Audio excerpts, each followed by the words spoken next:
You gotta fight for your right to vote, own property, have a bank account, drive, run a marathon, take birth control, wear pants, join the military, hold a job while pregnant, serve on a jury, get a loan, keep your last name, and host a show. That show is Lady Parts, and the lady is me, Sarah Hyland. Let's talk about being a woman.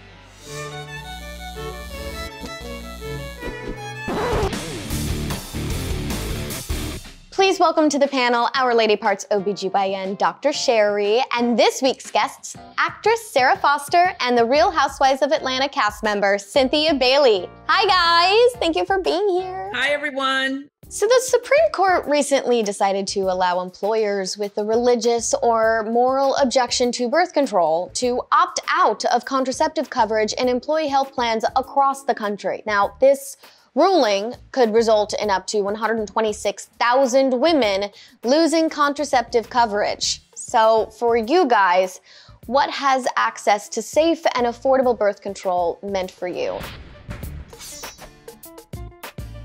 Oh, it was huge for me. I mean, again, grew up in the South. My mom didn't really talk to us a lot about sex. We didn't have the birds and the bees talk. Literally, once we were old enough to start our menstrual cycle, she put us on the pill. Just straight away. It was like, we didn't, no real explanations. Like, oh, you can have a baby now, so you take this every day. And honestly, I was on the pill for so long, I didn't even realize that I was old enough to get off of it if I wanted to. I just something that was her way of saying, I don't want you guys to get pregnant. And had we not gotten on the pill, because we didn't have a lot of information, I probably would have 3 or 4 kids now, and my life would have been very different. I didn't ask any questions. I just started taking the pill when I got my first period, and that was that. Being a parent, it's the biggest responsibility that we will ever be given. And yes, there are great stories, obviously, like Cynthia, your mom was young and it worked out. A 16-year-old normally does not have the tools, and not every 16-year-old has the infrastructure at home to where they can help. Like,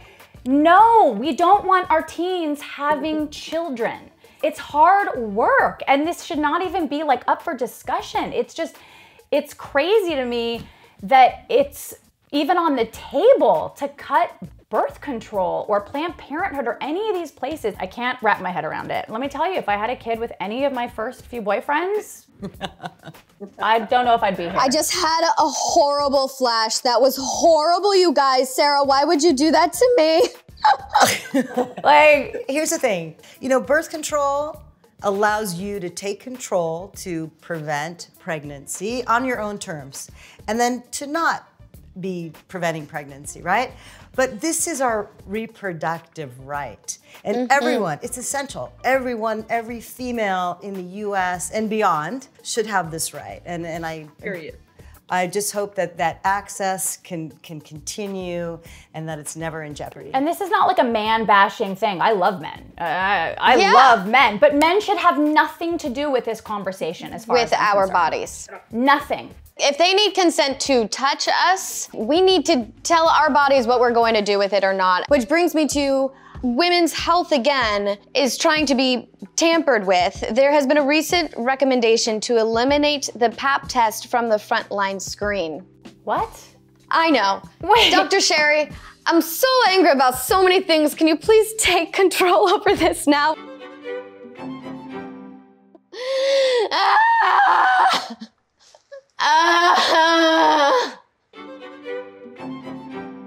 I mean, there's these whole new guidelines. American Cancer Society is threatening to decrease our protection against cervical cancer. And that is the Pap smear, right?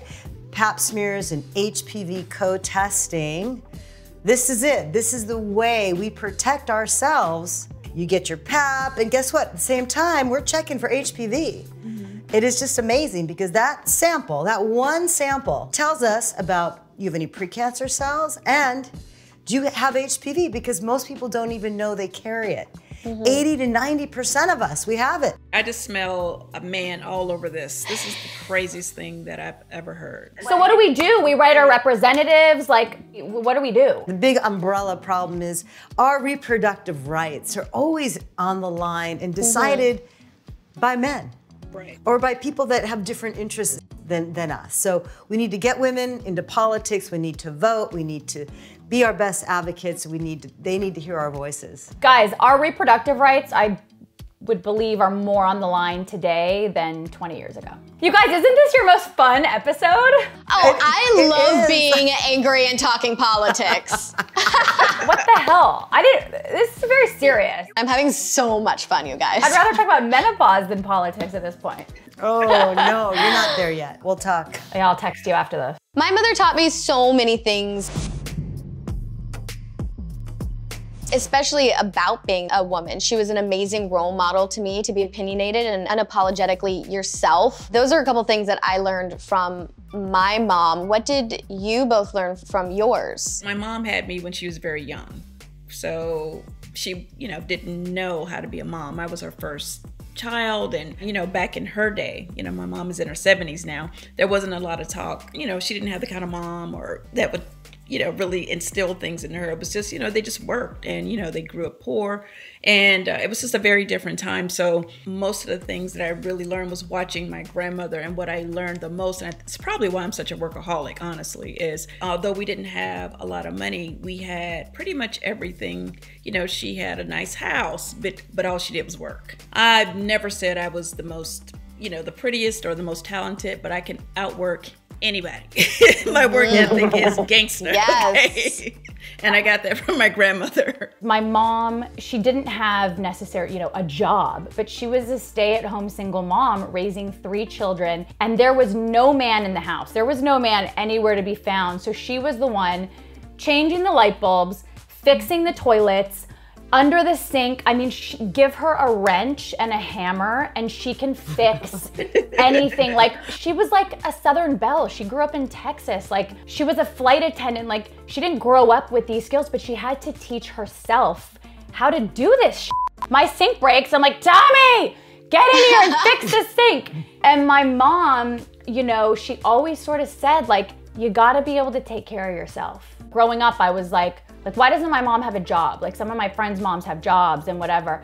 And now that I'm a mom, I look back and I'm like, oh my God, I have so much respect for her. Like, when we go to work, it's like a dream. It's like a vacation, like getting away from the kids, And my mom never experienced that. We lived on the 5th floor of a 5-floor walk-up apartment that was 300 square feet. And my mom was just taking care of me and my brother. I'm like, how the hell did you go grocery shopping? It's crazy. With 2 little children and walk up and down 5 flights of stairs into this tiny ass apartment? It's really amazing, like, once you get older, how much you appreciate the female figures in your life and how much. And the sacrifices. Exactly. Women have had to do so much to fight for their independence, being able to own property, to hold a job. And I wonder, what does independence mean to you for people who identify as a woman? For me, it means everything, especially being an African-American woman.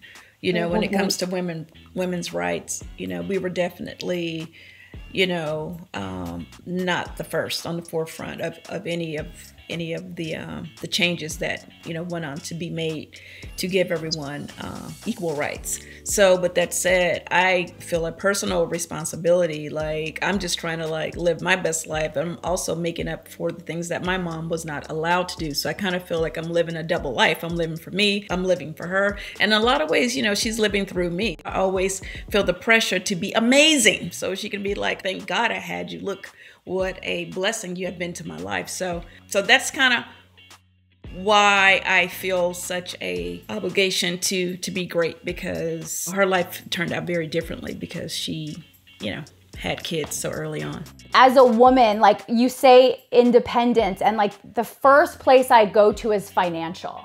Like, I don't know if it's because my mom was a single mom and she survived because she had child support, but that's just automatically where I go. And it's the thing that motivates me. I mean, I'm obviously in a happy relationship and I have 2 kids, but there's always this voice in the back of my head being like, you better make sure you have your stash. You better make sure you have all your jobs lined up for 5 years, or you're gonna be like broke ass on the street. Like, we watch our moms struggle. struggle. And look, every struggle is different. You know, my mom, her struggle is different from other people's struggles, but it was a freaking struggle. And she wishes she had that thing for herself, you know? She wishes that she had dreams. Right. And she's smart and she's beautiful and she's all the things. And she just never had the confidence to like go after those things. And it's, look, financial freedom is everything. It's everything. Financial independence, chasing after your dreams, trying to see something or someone that you can try and emulate. It is so important, representation for not only women, but women of color. Representation in politics, I believe is so important. And having women in politics is one of the most effective ways to evoke change for women. How does seeing a woman in politics influence you? Look, I think it's important for us to have women that we can look up to in politics. You know, Michelle Obama is an incredible role model. I know she was, you know, married to the president, but she just always showed strength and always just gave a lot of inspiration to young Black, you know, girls, Black women. You know, she just carried herself with just a sense of just security and grace and respect. We need to see that. You know, as a Black woman, we need to see people like Michelle Obama, Kamala Harris, seeing her, you know, do her debates and just be strong and just have opinions and just want to help, you know, people and save the world. It's incredible to watch. You know, I've always looked at the world of politics as a man's world. And that's changing. And I feel blessed to be able to see so many strong women being able to be a part of that change. When they go low, we go high. I use that every day. I use it every single day because it's so hard. It's so hard. I love going low. Like, it's my favorite thing to go low. Going low is so easy to do. Sometimes I want to go high on my show, The Real Housewives of Atlanta, but sometimes low is the only thing they understand. So. Yes. You know, I was just gonna compliment you both, and I know Sarah has, you know, two young girls, and how great it is that you are role modeling for that generation. You know, you look to your moms and your grandmas and you see the changes and the admiration, and now you are passing it on. And I think that gives us confidence and it creates like this Wonder Woman effect. Right. So it's really amazing what we're seeing now. And I love, you know, how you both are role modeling for your families and your daughters. I'm trying. You know, it just feels good to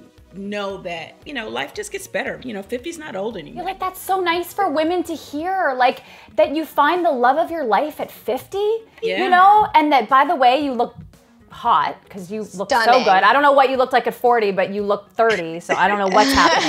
How hopeful is that? Like, I have girlfriends who are going through divorces at 40, and they're like, I'm 40, I'm old, who's gonna want me? It's like, we gotta change the conversation, right? Yes. A woman's like, that her best earning years are between 43 and 55. Yeah, well, it takes years for women to break through doors. Yeah. Thank you so much for joining us on this very special episode where we get feisty about females and politics and women's rights.